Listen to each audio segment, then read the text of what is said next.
मसीह के साथ मिलकर के एक निवास स्थान को तैयार कर रहे हैं। और जो ये आत्मिक निवास स्थान है, इसे परमेश्वर की कलीसिया कहा जाता है। और यही है जो परमेश्वर का मंदिर है। और अभी जो वचन हमने पढ़ा उसमें लिखा है कि यह याजकों का पवित्र समाज है। और इसमें हम देखते हैं याजकों के पवित्र समाज में कौन कौन है।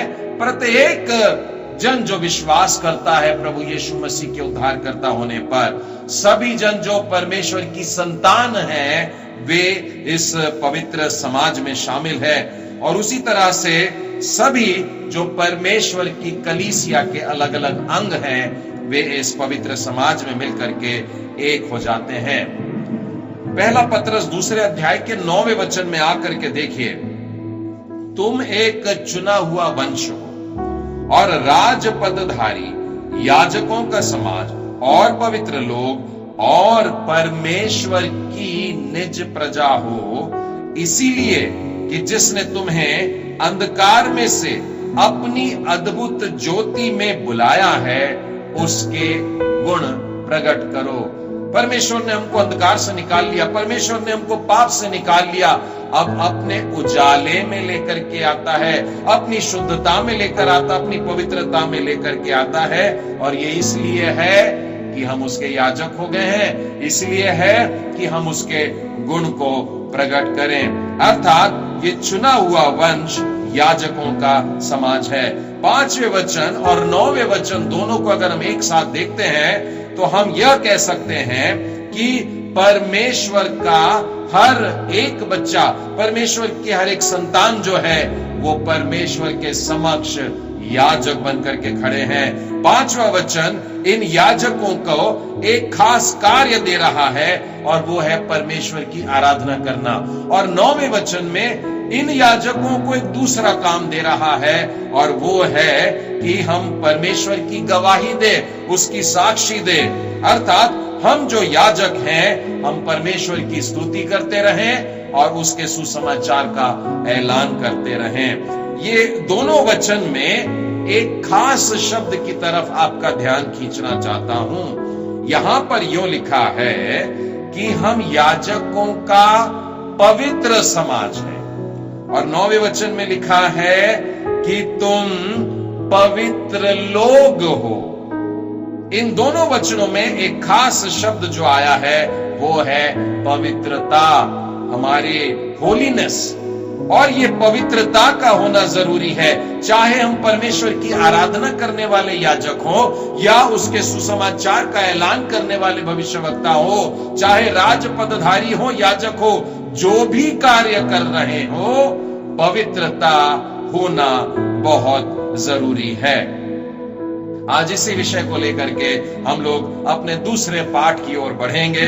हम लोग इन दिनों में सीख रहे हैं क्रिस्तीय सेवकाई के विषय में। पिछले सप्ताह हम लोगों ने पहला पाठ सीखा था, do not substitute anything for personal work, अर्थात व्यक्तिगत कार्य के लिए कोई विकल्प न रखें। आज हम बहुत जरूरी पवित्रता के विषय में दूसरा पाठ सीखने जा रहे हैं कि do not neglect personal purity, व्यक्तिगत पवित्रता की उपेक्षा न करें। हाउ नॉट टू मिनिस्टर, सेवकाई कैसे न करें। Lesson number 2, do not neglect personal purity, सेवकाई कैसे न करें के अंतर्गत दूसरा पाठ, व्यक्तिगत पवित्रता की उपेक्षा न करें।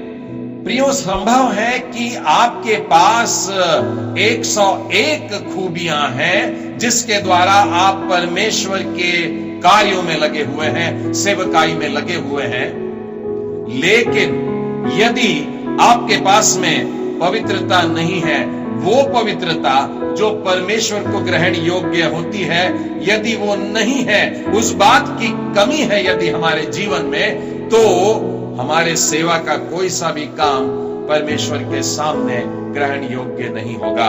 हमारी पवित्रता की बहुत आवश्यकता है, उसके बगैर हम परमेश्वर की सेवा में आगे नहीं आ सकेंगे। दूसरा तीमुथियुस और उसके दूसरे अध्याय में आपको लेकर के चलना चाहता हूं। उसके 21वें वचन में देखिए, यहां पर पौलुस प्रेरित तीमुथियुस को सलाह दे रहे हैं और वो तीमुथियुस को सिखा रहा है जो अभी अपनी सेवकाई को आरंभ करने जा रहे हैं। और तीमुथियुस को वो बाइबल में से परमेश्वर के कुछ खास मूल सिद्धांतों को भी बता रहे हैं और अपनी सलाह देते हैं। जो कोई अपने आप को इनसे शुद्ध करेगा तब वह आदर का बर्तन और पवित्र ठहरेगा। यहां पर पौलुस प्रेरित कह रहे हैं कि अपने आप को शुद्ध करने की जरूरत है। इस जीवन को वो एक बर्तन के रूप में देख रहे हैं और एक गंदा बर्तन जो है, मैला बर्तन जो है, जिसमें मानो कीचड़ लगा है, कोई खाने पकाने के लिए इस्तेमाल में नहीं करेगा, पानी पीने के लिए इस्तेमाल नहीं करेगा। इस बर्तन का पहले साफ सुथरा होना जरूरी है। और लिखा, यदि कोई अपने आप को इनसे शुद्ध करेगा तब वह आदर का बर्तन और पवित्र ठहरेगा और स्वामी के काम आएगा और हर भले काम के लिए तैयार होगा। सेवकाई के लिए तैयार रहने के लिए जो चीज आवश्यकता है हमारे जीवन में वो है पवित्रता। पवित्रता का हम में होना बेहद जरूरी है, उसके बाद ही सेवकाई शुरू होती है।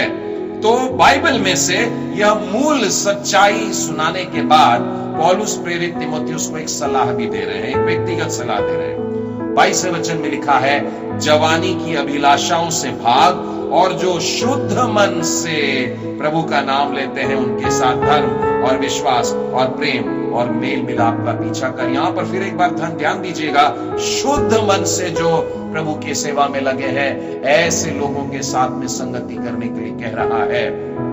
प्रियो, बेहद जरूरी है ये 21वें और 22वें वचन को, दोनों की बातों को लेकर के, यदि आप परमेश्वर की सेवकाई के लिए बुलाए गए हैं, आप परमेश्वर की सेवा में लगे हुए हैं, इस सेवा कार्य में बहुत जरूरी है कि आप पहले पवित्र बने, शुद्ध बने और इस बात को बनाए रखिए अपने सेवकाई के दौरान भी। पुराने नियम में मैं देखता हूं कि परमेश्वर के जितने भी सेवक हुए हैं, परमेश्वर ने बिल्कुल यही मिसाल रखा, यही पैटर्न रहा है पुराने नियम में। जब भी कोई सेवकाई के लिए आता है, परमेश्वर पहले उसको शुद्ध करता है। मैं आपको पुराने नियम में निर्गमन की पुस्तक में लेकर के चलता हूं। उसके 3 अध्याय में परमेश्वर मूसा को मिस्र भेजने के पहले, देखिए पर्वत पर क्या बात होती है। मूसा ने एक जलती हुई झाड़ी को देखा और इसलिए कि वो राख नहीं हो रही है, मूसा पास जाने लगा। तब उस झाड़ी में से, उस जलती झाड़ी में से एक आवाज सुनाई देती है और उससे कहती है, इधर पास मत आ। अब वो ठिठक करके रुक जाता है और उस आवाज को ध्यान से सुनता है। उस आवाज ने मूसा से कहा, अपने पांवों की जूतियां उतार दे, क्योंकि जिस स्थान पर तू खड़ा है वो पवित्र है। परमेश्वर ने मूसा से कहा कि वो अपने पांव की जूतियों को उतार दे।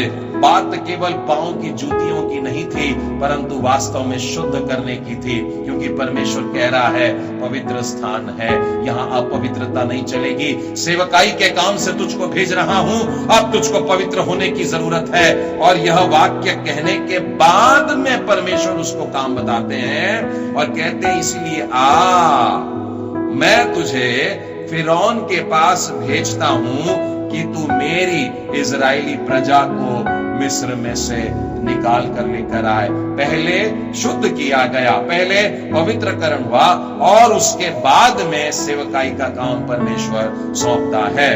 उसी तरह से मैं आपको दूसरा उदाहरण बताना चाहता हूं। यशायाह नबी की पुस्तक में आइए और उसके 6वें अध्याय में यहां पर सेवा के लिए यशायाह को बुलाहट हो रही है और इस दर्शन में वो स्वर्ग में अपने आप को देख रहा है और वहां पर दूत परमेश्वर की स्तुति कर रहे हैं, पुकार पुकार के कह रहे हैं, पवित्र पवित्र पवित्र सेनाओं का यहोवा या परमेश्वर, सारी पृथ्वी जिसके विभाव से परिपूर्ण है। और इस समय यशायाह को अपने आप पर बड़ा रोना आ जाता है और वो पश्चातापी हृदय से पुकारने लगता है। वो कहता है मैं अशुद्ध होंठ वाला मनुष्य हूं, अशुद्ध होंठ वाले लोगों के बीच में रहता हूं, मैं पापी हूं। इस प्रकार से उसकी दुआ चल रही है। और लिखा है तब एक साराप जो होता है, स्वर्गदूत जो होता है, हाथ में अंगारा लेकर आता है, वो भी वेदी के पास से उठाता है, चिमटे से उठा करके लाता है और बाइबल में लिखा है उसके ओठों को छू देता है और तब कहता है देख इसने तेरे ओठों को छू लिया है, इसीलिए तेरा अधर्म दूर हुआ और तेरे पाप क्षमा किए गए। यशायाह नबी उसकी सेवकाई की बुलाहट के पहले परमेश्वर ने उसको शुद्ध किया, उसको पवित्र किया, उसके पापों से उसको धो करके साफ सुथरा किया। और फिर उसके बाद में परमेश्वर ने पूछा मैं किसको भेजूं, मेरी ओर से कौन जाएगा? और तब यशायाह कहता है मैं यहां हूं, मुझे भेज। इससे पहले शुद्ध होने से पहले कह रहा था मैं नहीं कर सकता, मैं पापी मनुष्य हूं, मैं अशुद्ध होंठ वाला मनुष्य हूं। लेकिन जब शुद्ध हो गया, जब परमेश्वर ने उसको पवित्र कर दिया, उसके ओठों को छू लिया, उसके ओठों को पवित्र कर दिया, तब अब वो कहता है हे प्रभु जी मैं यहां पर हूं, मुझे भेज, मैं जाऊंगा। अर्थात पहले पवित्र होना है और उसके बाद में सेवा कार्य में हम लोग जा सकते हैं। यदि आप इन दोनों उदाहरणों की तुलना करेंगे, मूसा और यशायाह नबी को देखें, तो एक बड़ी रोचक बात आपको नजर आएगी कि मूसा को जब परमेश्वर ने शुद्ध किया तो उसके पांवों की बात किया, क्योंकि परमेश्वर उसे भेजना चाह रहा था, फिरौन के पास जाना था, मिस्र देश जाना था, उसके पांवों की शुद्धता की बात किया। लेकिन जब यशायाह नबी की बात आती है तो उसके ओंठों को लेकर के उसने शुद्धता की बात की, क्योंकि परमेश्वर उससे कहता है तुझे वो बोलना होगा जो मैं कहता हूं। तो ये दोनों भी कार्य सेवकाई के हैं, लेकिन जरूरी बात ध्यान रखिएगा, सेवकाई से पूर्व शुद्धता जरूरी है, हमारा पवित्र होना बहुत जरूरी है। और एक उदाहरण यिर्मयाह नबी से भी मैं बताना चाहूंगा, ये और भी रोचक है। यिर्मयाह नबी की पुस्तक और उसके पहले अध्याय में 5वें वचन के आगे देखिए क्या लिखा है, गर्भ में रचने से पहले मैंने तुझ पर चित्त लगाया, तुझको शुद्ध किया है, और तेरे उत्पन्न होने से भी पहले मैं